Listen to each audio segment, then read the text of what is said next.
Hello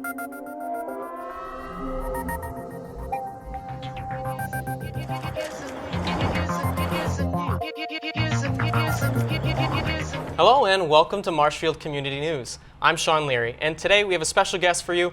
I have State Senator Patrick O'Connor. Sean, good to see you. Thanks for coming on. My pleasure. So let's get right into it. I was hoping we could talk about the 2020 budget. Yep. So take us through the process of creating a budget first and foremost. Sure. So what goes into that? So the governor's budget comes out in January, which kind of sets the baseline of how the state is going to move forward in the budgetary process. It gives the key figures for all of the essential services that we all care about, from K-12 education to services for the disabled to services for our seniors and veterans. So all of that's caked into the budget. In January, the governor comes out with his recommendations. Then from that process, we have a series of hearings all across the Commonwealth where we hear from what people want to see added to the budget, taken away from the budget. And after that takes place, the Massachusetts House of Representatives makes their budget. Their recommendations are put in. All of that's debated over a span of 4 days, I believe it took, many hours over 4 days. And then from that process, we now have two budgets, which is the governor's budget and the House budget, and the last bite at the apple is in the Senate, where we were able to conduct our proceedings over a course of 3 days, approximately 50 hours of debate, give or take. But to lead up to that point is a lot of meetings, being able to meet with and talk with people in the community who want to see their initiatives move forward, and then also the wide-ranging issues that we have in the Commonwealth, and so many things that we want to see accomplished. So that whole process leading up to those sort of the end of May is very time-consuming, but it's worth it because we were able to really capitalize on a lot of the good things that are happening here in the South Shore and put that into the budget and make sure that we married those proposals inside the budget with all the good work that so many amazing people are doing down here in the South Shore, which we can talk about in a little bit. But the budget in the total was $42.8 billion, which sounds like a huge number, but in my opinion is really fiscally responsible. The income tax is lowered to 5.05%. But a lot of these investments that we make, we will see, and these are the reasons why, in my opinion, Massachusetts stands out as the best state in the nation, is because we collectively come together, bipartisan public policy, put in place a budget, and make sure that we do as much as we possibly can for those who need it the most, as well as make the critical investments that we need to make down here in our local economies, so that all of our local communities can then invest in all of these same shared priorities that we have, whether it be public education or public safety, making sure roads are plowed and paved, making sure sidewalks are in good standing and repair, and continuing to make those critical investments of why people love to call the South Shore in Massachusetts home. Now, it's probably not an easy decision to make, but how do you decide to give, allocate money towards one thing in the budget as opposed to something else that someone needs? Like, one municipality might need this and another municipality might need that, and it might be conflicting. There might not be enough money in the budget. How do you decide that? We try to be as even as possible as far as making the investments throughout different communities. Obviously, all these communities throughout the Commonwealth, they're all unique. Mm-hmm. And there are some challenges that communities are facing that we all need to come together as a collective commonwealth and provide resources to those communities who are facing funding issues in their K-12 structure, or who don't have enough firefighters or police officers on the street to protect their neighborhoods. We have to come together and collectively address that. But as far as the 8 communities that I'm privileged to represent up on Beacon Hill and cast a vote on behalf of all the great residents down here on the South Shore, we're strong.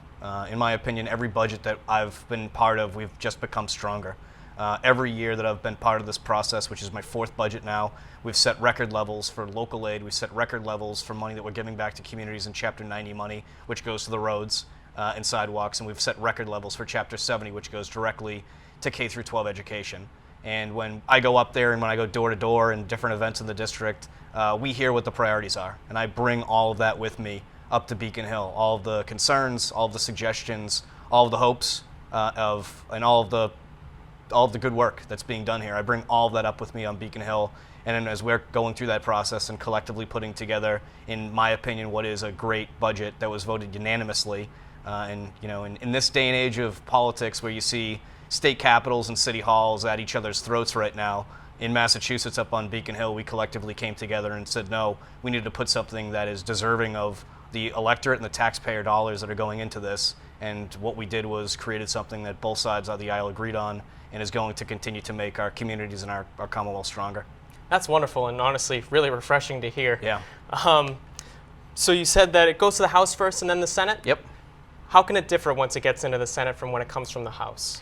Well, again, so the governor's budget's basically used as a baseline. So you kind of see, what the expectations are of how much revenue we're going to bring in this year, where certain priorities are, and you expand from there. So every budget sort of goes from the governor's budget's the baseline, the House adds to it, then the Senate can look at both those budgets, and we tend to add to it as well.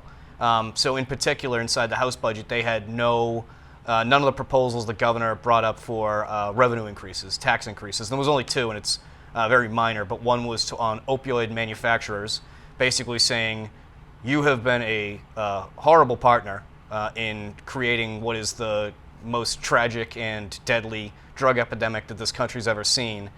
As we now are making the investments to help those who are on the road to recovery continue to assist and provide community-based solutions to these problems of substance use disorder, that we need you to be a financial partner in helping us create more beds, create more programming, put people, whether it be police officers or community-based folks on the ground here to offer direct assistance to members of the Marshfield community and South Shore community, as well as more police officers to make sure that those peddling this poison get off of our streets, off of our neighborhoods, and into prison.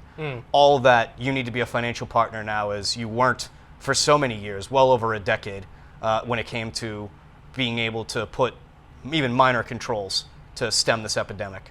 And so that was one of them. The House didn't put that in, the Senate did, and the governor had it in his budget, so that's kind of one difference. And the other one is a tax on the Juul vaping that we've seen now grow into an even crazier epidemic. And that's one of the ones that's most frustrating to me. Excuse me. So the House didn't have that in there, the Senate did. And Altria, which used to be Philip Morris, had purchased Juul not too long ago. And in my opinion, I see nothing but this being a backdoor that the tobacco manufacturers have now into once again getting their claws onto our younger generations and getting them hooked on tobacco and hooked on nicotine. Absolutely. And they've done it in a way that, kind of objectively looking at this, kudos to them for being able to do this, but shame on them as well. And this is something that we are facing in all of our middle schools and our high schools. This is an absolute mess of a situation, and hopefully this tax will deter some people. It probably won't make that much of an impact. We need to do more, especially education. But this vaping situation that we have right now is something that we are addressing, and we need to continue to address. And so that's sort of some of the differences. The House just didn't want to bake in any taxes. The Senate felt more comfortable, especially if they were just targeted revenue increases. So, but in general, taxes go down on every single person in the Commonwealth of Massachusetts because of the ballot question that they were able to pass to continue to lower the income tax as revenues come in. So because our economy is so strong here in Massachusetts, $2.8 billion in the rainy day fund, over $1 billion this year we have as anticipated surplus. The economy is really strong, so we want to make sure that as we continue to grow our economy and local economies, that tax rate, the income tax rate, continues to go down. That's wonderful. I think you mentioned a couple of key components, but what are some of the other key components that people should be aware of in this budget? So this is one of the biggest things that we're going to talk about this upcoming year is K through 12 education. There was a massive, as I said, a record level setting investment into K through 12 education. This is something that is going to be the issue this legislative session. So every legislative session is about 18 months long, and reforming education has not happened since 1993. There are some school districts that are falling behind when it comes to being able to support those who are economically challenged, being able to support those English learners, being able to support those with special education needs, and being able to continue to make those investments into AP programming and things of that matter. So reforming public education is going to be by far the biggest issue that we have coming on our plate. And that was one, as I said, that was the biggest investment that we made this year. And it's not one of those ones where it kind of goes up with inflation. This was a tremendous investment that we made, $5.5 billion in all told, as far as the state's contribution to local school districts for their education needs. And as we move forward in the next 4 to 5 years, we'll continue to see more targeted investments to make sure that our school districts, which are by far and away in every indicator the best in the entire nation, And if we were a standalone country, I believe that I've read we'd be the 6th best of anyone in the entire world here in Massachusetts. Wow. Is as we continue to move that forward, and that we become the state known for public education, that we become the envy of the world as we are right now for our higher education institutions, that makes us all stronger. That then gives a pool of individuals who are trained right when they graduate college in their 12th grade. They're trained to do whatever it is they want to do. And we want to give everyone the opportunity to do what they want to do, whether that be pursue the military or pursue a career in technical education or a 2-year college or a 4-year school, whatever it is that they want to do. That once they graduate school, we have put in place that foundation and structure that makes them as an individual as strong as they possibly can. And I think that everything starts there. I think that that's where you need to make the investment, is to, in an individual. They only have one shot at a public education, and we need to make sure that opportunity is as best as it possibly can, so that they can go out and then do whatever it is they want to do in this world and make our Commonwealth even stronger. That's wonderful. Were there any other key components besides the education, the jewel, the opioids, anything else that people should probably be aware of? Yeah, I mean, we continue to pay. I mean, some of the less attractive things, but things that we do really well in Massachusetts, is we want to continue to make those targeted savings that we can as far as health insurance, make sure that everyone with pre-existing conditions are covered, make sure that we continue to make the healthcare system in Massachusetts as accessible, equitable, and affordable as we possibly can to everyone. So that's one of them. We also have a pension liability issue in the Commonwealth of Massachusetts, where back in the 70s and 80s, people just didn't budget properly for how long people would be living and how salaries would be increasing. So we actually fell behind on how much money we needed to put aside for our pensions. We got back on a schedule. That schedule is set to expire, I believe, in 2033, but every year that schedule dictates how much money you should make in an investment. We made those investments. We've set aside $2.8 billion for our rainy day fund in case there is an economic downturn. We've made the local aid, education aid, a huge priority. We invest in our transportation system, where you'll be seeing new orange line cars this year, new red line cars next year. Our stations are getting updated. You can see them just in Quincy, just outside of the district, and in Braintree. So a lot of really good things. And then we set aside a lot of money to send back to cities and towns for when they need to go out and they need something that's an extraordinary repair. Mostly dealing with infrastructure, whether it be a seawall or a road project or a bridge or a school. All of those, we've set aside money to make sure that we continue to make those critical investments, because the state has to be a partner with local communities. Things are just getting incredibly expensive now. In Weymouth, we just approved an override for a $150 million school. Of that $150 million, the Commonwealth is going to provide over $50 as an assistance to the community. So that partnership, I think, is really important, and that's why I love coming down to Marshfield, not only speaking with the citizens, the elected officials, the community leaders down here. You get a real feel of exactly what's going on, what the needs are, and specifically how I can be helpful in connecting that bridge of resources from Beacon Hill right here to Town Hall in Marshfield. Now, to bring it over to Marshfield, you included 2 amendments for 2 Marshfield-based organizations, the Magical Moon Farm and Grad Night Live. Tell us about that. Yeah, so this is one of the things we talked about earlier that I love doing, and that's being able to take all the great work that people are doing here on the front lines, right in the community, showcasing it to the state and saying, look how great these people are, these organizations are, the work that they're doing, and then being able to say, and let's show them how great they are by giving them a little bit of assistance so that they can go out and they can continue to expand and grow their mission. With Magical Moon Farm, Donna Green does an amazing job day in and day out helping those children who have gotten a really terrible diagnosis with cancer or other life-threatening diseases. And she goes and she knights them, and she makes them feel so welcome and their family so welcome and at home. And the programming that she has to offer, where it doesn't just focus on the disease that you have, but it focuses on who you are as an individual and the things that you want to achieve and your family wants to achieve, and really showcases you as the star. It's something that I felt incredibly important. This is the 2nd year in a row that we were able to secure some funding for them. They've been able to then go out and find an individual who helps Donna work and grow Magical Moon Farm, and it's something that I take a great amount of pride in, being able to go down to Magical Moon Farm and know that we're delivering from the state some resources so they can continue to grow that fantastic organization. and Alice's house and Grad Night Live, because I know that Alice's house, I was talking with John earlier, I know that he's doing that Grad Night Live. I just think is a fantastic way to connect, graduation to, let's all hang out. This is like sort of the last hurrah for all of us. I see the photos, and so many people around town do great work with that, and I know that it costs around $20,000, $25,000 to put on a year. And what we wanted to do is we wanted to provide a little bit of assistance in saying, hey, we know that you do fundraisers for this, for that, for this.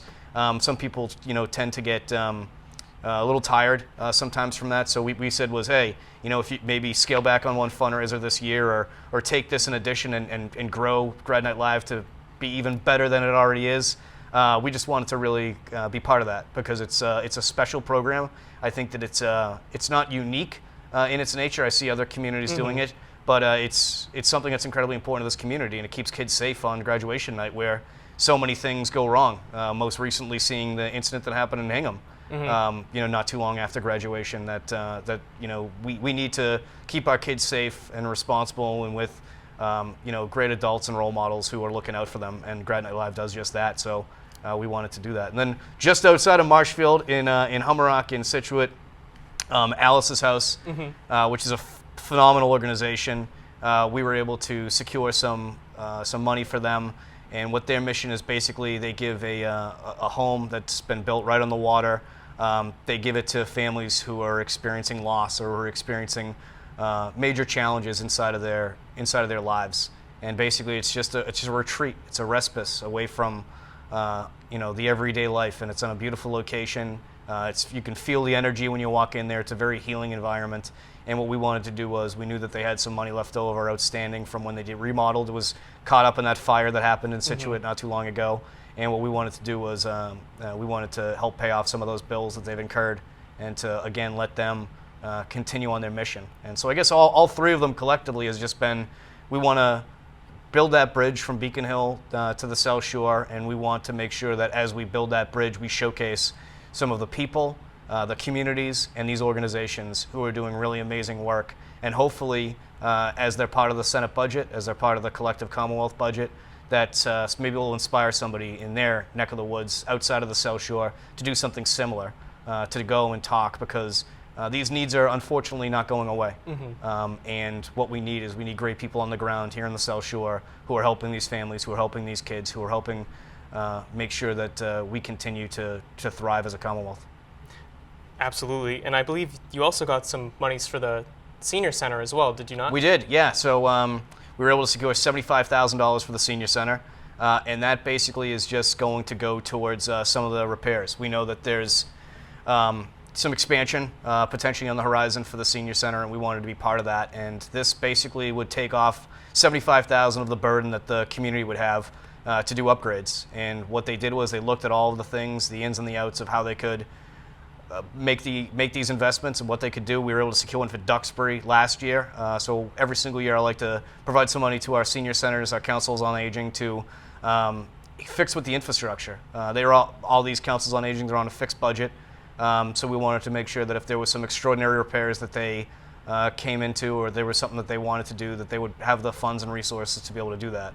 And again, being able to connect that. But a really good thing too is that the seniors, we're one of the only states that continues to do this too, is that for every senior citizen in the Commonwealth of Massachusetts, the state kicks in money.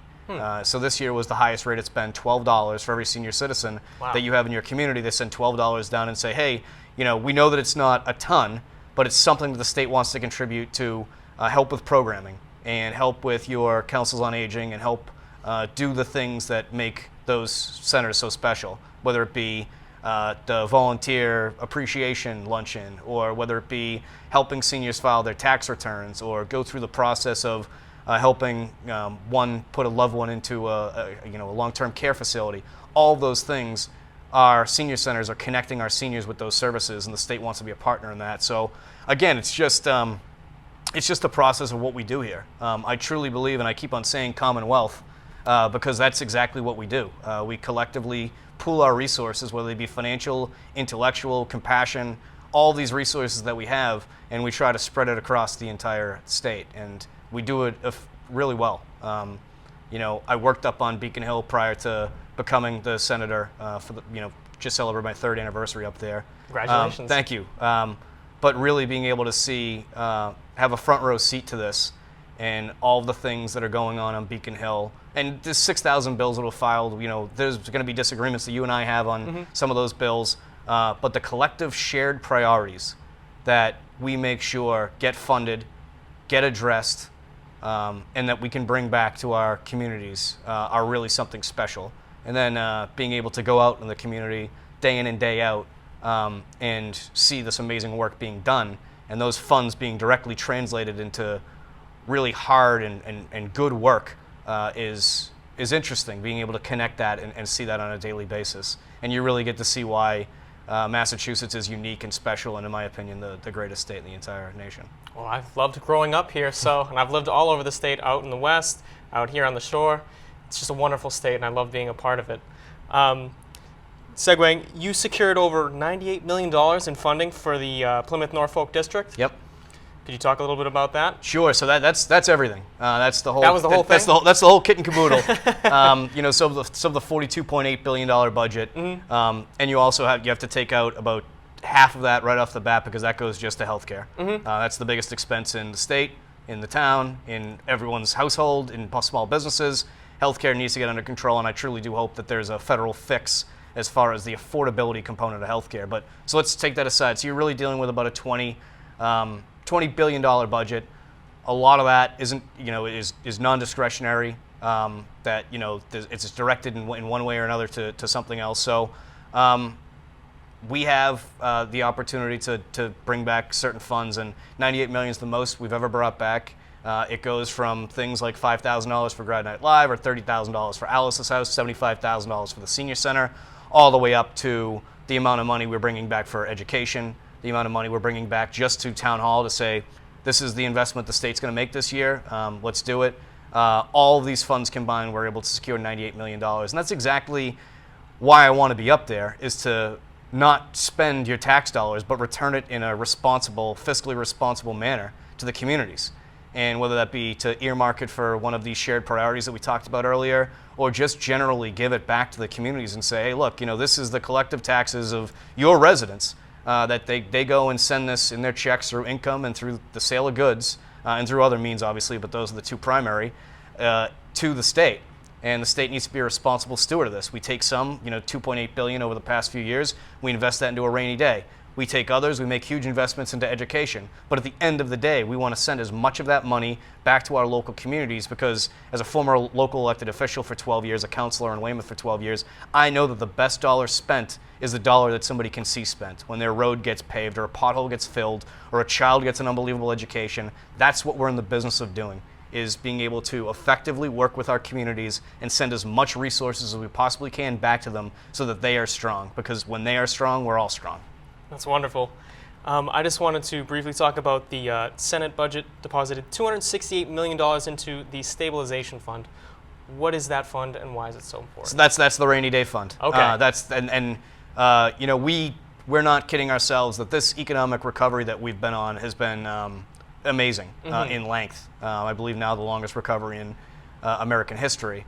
And I truly believe that a lot of this has to do with just the ingenuity, creativity, hard work ethic of the American people, as well as you know, some good state policy and some good federal policy that has led to this strength that we're seeing right now as a nation. But at some point in time, something's going to happen. Of course. We don't know what it is, but the way the economy works is it goes up, it goes down, it goes up, it goes down, and we want to make sure we're prepared as best we possibly can be. And when Governor Baker took over, the stabilization fund was almost depleted. And that came from just a few years after the recovery.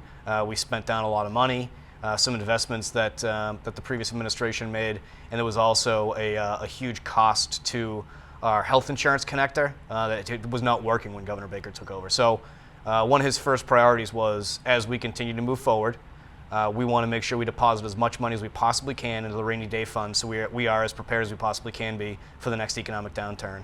And as at close of business last time I checked the sheets, we're at $2.8 billion That deposit will put us around 3. Wow. The end of this year, so basically when all the fiscal experts came together, the economists came together and said, you're going to be at 40, I think it was about $42 billion in fiscal year 2019, which ends July 1, June 30. And so we're about $1 billion over that number. So that will be more money that at the end of the year we'll have a supplemental budget and hopefully send a lot more of that to the stabilization fund to be prepared for that economic downturn. But also what we've been doing, and I think that this is a great strategy too, is we're not counting on that money being there every year. So what we're saying is, all right, we're $1 billion surplus. Let's take $200 million of that and invest in one-time grant opportunities for our local communities. So for example, we just went through a round of grant opportunities for school safety. Obviously with all of the tragedies that have happened across the nation, specifically the one in Parkland most recently, we wanted to do as much as we possibly could to outfit our schools with new safety measures, whether it be in the doors or security systems or even training for teachers and police officers, just anything we possibly could do. But we wanted the school districts to decide what they felt comfortable doing. So they proposed money for grant opportunities, and we used one-time revenue to do that. So it's programs like that we continue to invest in too. So as we close out the books on fiscal year 19 and look forward to fiscal year 20, I could actually see that $98 million number going up just off of grant opportunities that we'll have down here on the South Shore for various things. And some of these programs that are created, I look at it and I go, wow, that's a genius idea, and I would never have thought of that. School safety is obviously more in your face, and you see it every single day, and it's discussed and talked about. But like the Complete Streets program, which is you take an old street and you basically spruce it up and make it new again to these standards where there's a bike lane and there's an ADA accessible sidewalk, and there could be lights, there might not be lights, or new stop signs, things like that. Programming like that, really takes a lot of thought and effort. And when they come back to our cities and towns, they make a huge investment to an infrastructure project that probably wouldn't have gotten done without the support and grant program of the state. That's wonderful. So I was hoping we could talk about the Chapter 90 bond bill. Yep. The Senate recently passed the Chapter 90 bond bill.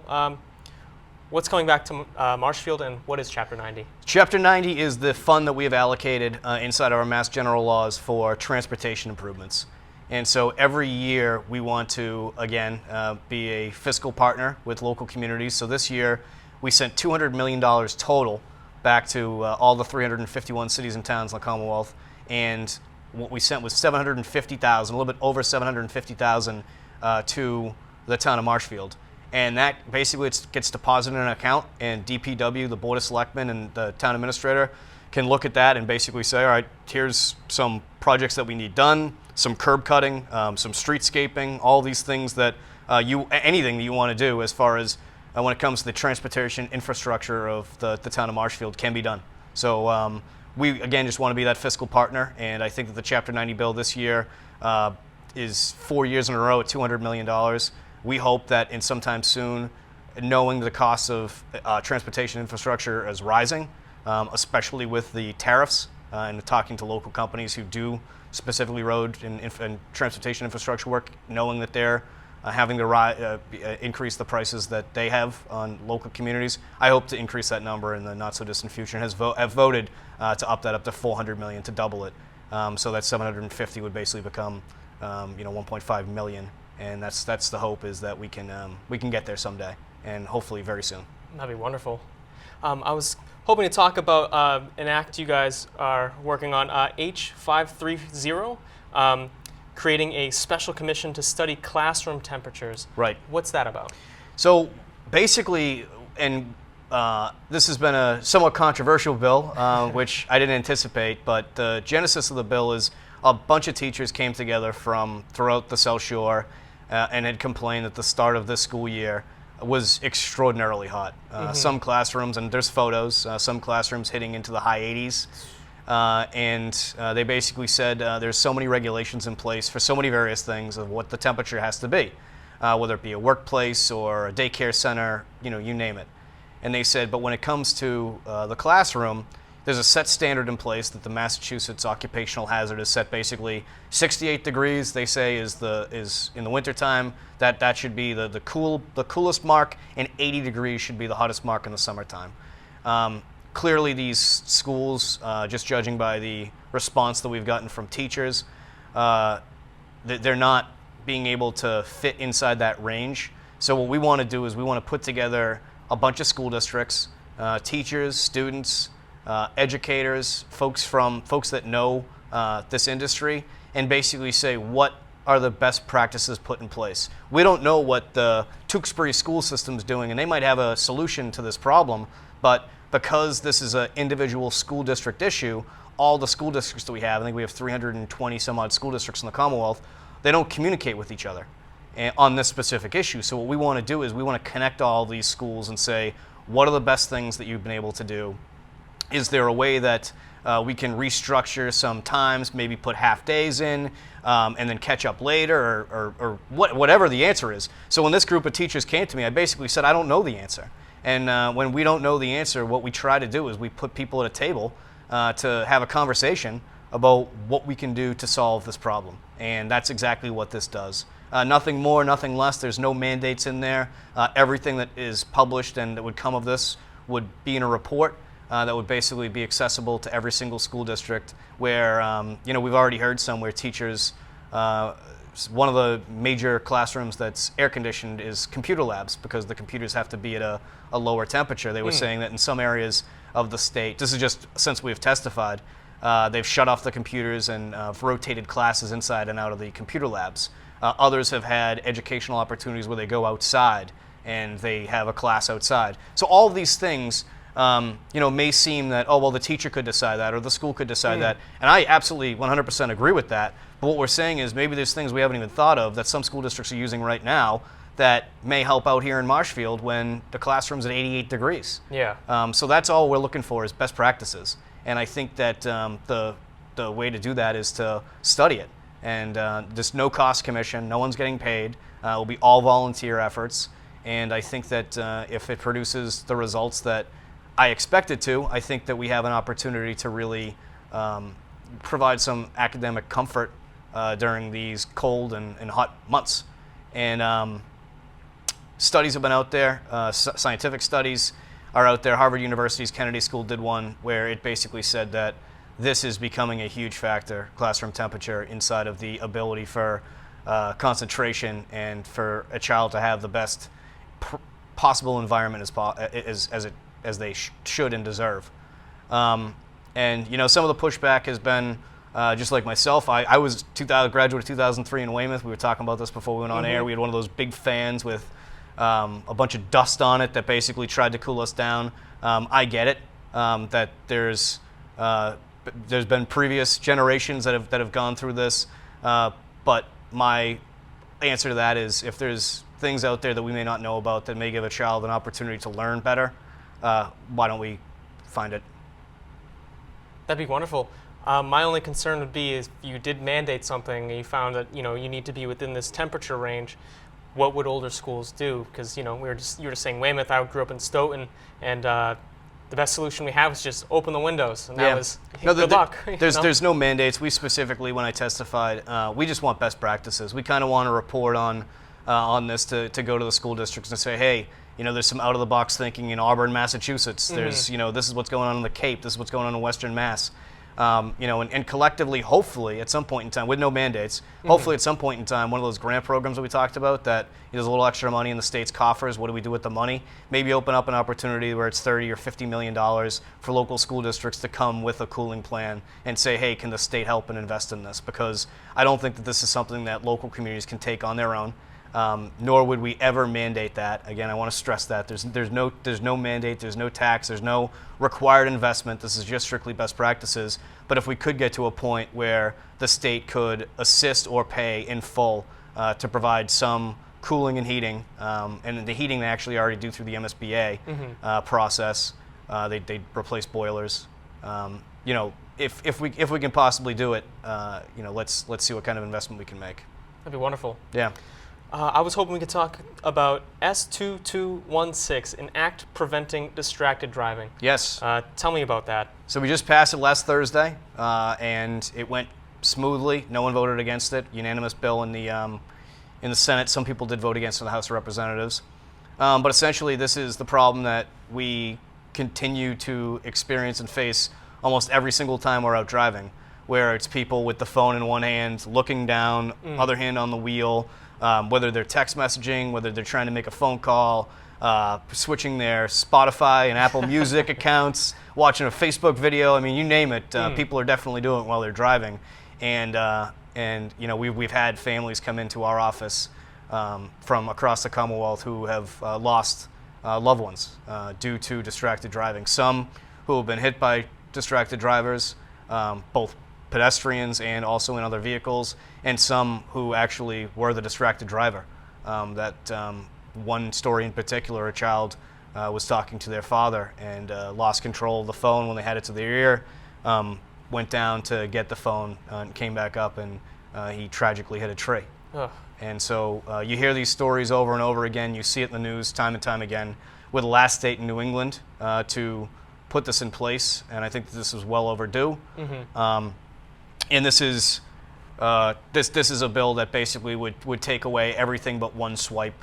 So if you need to press a button, one button or one swipe, you have the ability to do that. But no more phone in the hands. Hook it up to the Bluetooth through most of the cars. Have that service provided inside of it now. Or if you don't have it, get one of those clips, put it into the air vent, and if you get a phone call, hit speakerphone, and just don't carry your phone in your hand. It's going to be reconciled between the House and the Senate. It'll have to go to the governor for an effective date, so we'll figure out when it officially goes into law. But there'll be a lot of public awareness campaigns as well as news reports when this is going to go into effect. But it really is about time. It's one of those things that crosses party lines in a very politically divisive climate that people don't want to see people get hurt. And when you're behind the wheel of an automobile, it's one of the most dangerous weapons that you could be that most people are in. Yeah. And when you're distracted, when you're impaired, whether that be through your phone, sending a text message, making a phone call, or even worse, under the influence, it's something that's incredibly dangerous and has been deadly time and time again. And this is the Commonwealth basically saying, we have heard you loud and clear. We are going to try to prevent these incidents from happening. And I believe truly that it's going to make a huge difference. Now, what would be a potential penalty for getting caught driving using your phone? So they'll be determined inside of the conference committee, so to speak. But I believe that the way that it will be structured will be somewhere around 100 first offense, 500 second offense, could be 250. It all depends on what the 3 members of the House and 3 members of the Senate come up with. So I don't want to put out the numbers there, but it's a moderate fine.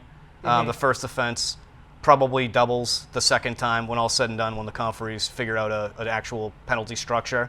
And then the third time, I think that you're going to have to be looking at potential surchargeable offenses and more significant penalties.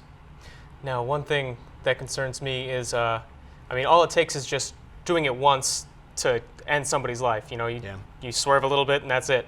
Now, any amount of penalty is not really going to stop somebody from doing it maybe once or twice. Is there anything we could do to kind of positively reinforce not doing that, aside from just saying, hey, you could kill somebody? Is there any way we could do anything positive to reinforce people besides just being like, hey, you're going to get fined $100, I would recommend for anyone who still does it to talk with one of these families or listen to their story or watch a YouTube video on how this simple thing of sending a text can just change not only that individual's life, but that family's life forever. A community can be changed because of this. This is important stuff, and I think that as we go forward, hopefully it will be a generational shift, very similar to what I hope and what we're focusing on with the opioid epidemic, is that there'll be a switch in mentality, and individuals won't be handling their phones, that it will just become second nature, that you automatically have a holder. And there's so many interesting ways of doing it now. I saw that one group, the ones who they're on TV all the time. They make the mats for the cars and stuff. I forget the name of the company now. It's crazy because they have like 20 commercials a day that I watch. But they have a cup that basically goes so where your cup holder is. Right between the seat, right? Yep, and it basically caps off, and you put your phone right there. So it covers the entire cap, and your phone's right there. So I mean, there's so many unique and innovative ways that they're making this, I'd say, cooler to not have your hands on your phone. So I think that there's ways to, as we continue. WeatherMat, I believe is the name of the company. Okay. By the way. I think I got it. Well, it's good to know that the state's doing something about it, because I know just a couple of years ago with Pokemon Go, people were just using their phone left and right while driving. Yeah, It was people died because of absolutely Pokemon insane. Go. Absolutely And insane. people literally died because of Pokemon Go. And I mean, it's one of those things where I think that we have a problem, a long-term problem with as far as screen usage and individuals just their heads in their screens all the time. I see it all, like when I go out and speak, to various different groups, you can see it, just people flicking away at their phone all day long. And I think that not only is it going to be, probably a long-term social change in our country, but just generally, it's people just can't be locked on their screens. We have one of the most beautiful environments right here on the South Shore. Go out and really enjoy do. that. But people are glued to these things, and it's one of those things that I'm guilty of it too. I'm guilty of distracted driving. I'm guilty of looking at my screen too much. I have one of those screen usage things now that monitors how much I'm on there for, so I try and really cut down. But it's become basically the one-stop source for your news, your communication with your group of friends or your work, the internet, phone, camera. I mean, you name it. This thing has basically put all of those into your pocket, and it's tough not to, be on it all day long. But I really think that that's one of the shifts that we have to make. Again, one of the generational shifts is trying to get people off of this, but I just see people on it so much. And then you go to a restaurant and, everyone's the whole family's glued to it. And I'm just like, what happened to that tradition where you go out, you talk about your day, you talk about how your family's doing, how your job is, what happened at school, but everyone's just so glued to their phones and to the iPads. It's sad, and I hope we come together as a society and find a solution. Me too. Besides just staring at these things all day. Yeah. Unless they're watching Marshfield Community Access TV, Yeah. So part of your role as a state senator is meeting with groups and visiting places across the district. Talk about some of the people you've met recently and places you visited that have really stuck out to you. Sure. Marshfield Pediatric Dentistry just opened up actually right across the street. I was there on Saturday helping to cut the ribbon. I think that's going to be an awesome business that really connects pediatric health, pediatric oral health, run by a fantastic young dentist who lives in Duxbury. It's events like that that really just make it very special to do this job. Before I came here, I was at a senior picnic in Weymouth, and actually we didn't have the funds to do this picnic for 11 years. And after a lot of pushing and lobbying, we were able to bring it back. So that was special to see that. We had over 400 senior citizens, even though it rained a little bit earlier today. And just generally, I love to go and see as much as I possibly can of this district. I think that there are amazing people doing amazing things for so many, whether they be vulnerable populations, whether they be injured populations, our disabled population, our veteran population. There's so many people in each one of these 8 towns that I represent who are going above and beyond to make sure that the South Shore 8 towns aren't just 8 towns, but they're actually communities. And I think that that's one of the most important things that we can do as local elected officials, especially during the climate political climate that we live in, and this divisiveness that you see and everything else that goes on, is that we collectively come together and say that not only is bipartisan public policy still alive, but it's alive and well and working in the Commonwealth of Massachusetts. And all you have to do is go outside of your house, look around your neighborhood, go down to the local food pantry, go down to Magical Moon Farm or Alice's House or one of these other unbelievable organizations, and see all of the great work that's being done.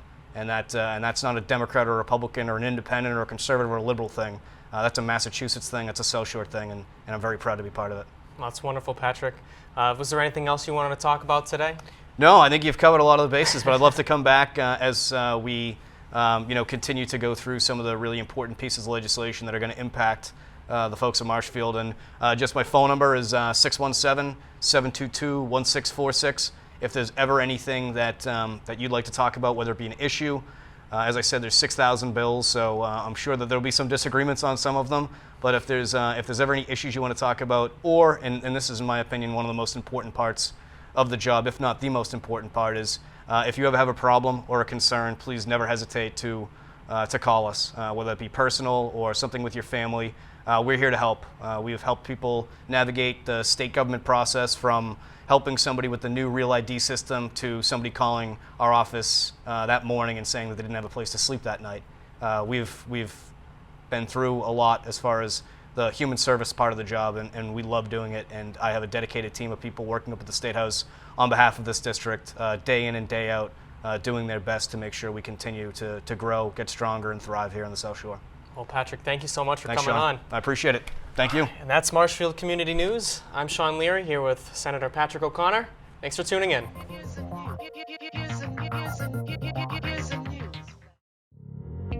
In personal finance, there are 4 basic qualities you should look for in an advisory firm. Financial advisor, certified financial planner practitioner, fiduciary, family. Lucky for you, we embody all 4 qualities, and we're right here in Marshfield. Does it get any better than that? Hi, I'm Alyssa McNamara Reed. I'm Mike McNamara. Hi, I'm Kirk Reed. Find out more at McNamaraFinancial.com.